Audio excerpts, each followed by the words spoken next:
Nous sommes juste devant le putting green du golf de Chantaco avec la présidente du golf de Chantaco ici à Saint-Jean-de-Luz, Véronique Smondac. Ce golf fait partie du patrimoine golfique français, voire international. C'est une fierté parce que ça a été créé par mon arrière-grand-père en 1928 par un étudiant de la Chambre. C'était un vrai projet innovateur parce que c'était un projet immobilier et golfique. En même temps, après, il a passé la présidence à ma grand-mère, championne de golf Simon de la Chambre, qui était mariée avec René Lacoste, alors deux gros champions dans le milieu du sport, qui étaient aussi passionnés par le golf.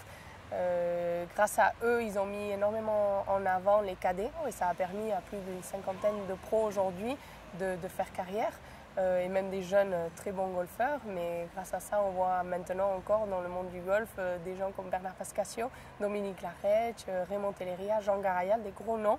Et si vous leur posez la question, tous ils parlent de ce couple qui leur a fait autant de faveurs.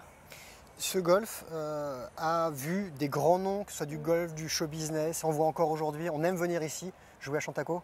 Oui, ce que je trouve beau, mais que ce soit à Chantaco ou au Pays Basque en général, c'est vrai qu'il y a un mélange de beaucoup de gens, que ce soit des générations, que ce soit des classes sociales. On peut retrouver le maire comme les gens qui travaillent, les commerçants.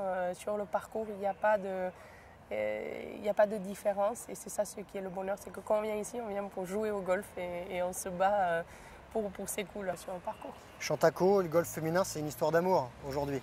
Bien sûr, Chantaco et le golf féminin, parce qu'après Simon de la Chambre, il y a eu Catherine Lacoste, leur fille, qui a été championne du monde, qui a gagné le US Open. Elle est toujours à ce jour la seule amateur à avoir gagné le US Open. Et elle a été présidente 40 ans, ma grand-mère aussi. Deux championnes comme ça dans notre histoire, on ne peut que lier ce golf au golf féminin d'aujourd'hui. Et aujourd'hui, le Lacoste Ladies Open? Exactement, c'est une histoire, ça dure depuis 4 ans. C'est une histoire évidente. La marque a grandi ici, c'est le berceau de la famille et c'est une équipe qui gagne et on ne change pas une équipe qui gagne. Il ressemble à quoi le parcours?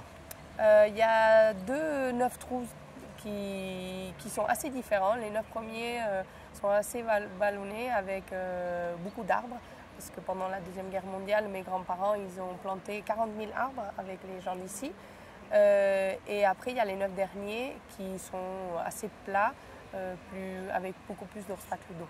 Est-ce que c'est un golf féminin? Je pense qu'il se prête beaucoup plus au jeu féminin, sans vouloir discriminer les hommes, mais parce qu'aujourd'hui aussi les hommes tapent très très fort. C'est un parcours qui n'est pas extrêmement long, mais qui est très technique. Mais on est fiers quand même de notre histoire et on arrive à mettre en avant plus le féminin, sans oublier les hommes, bien sûr.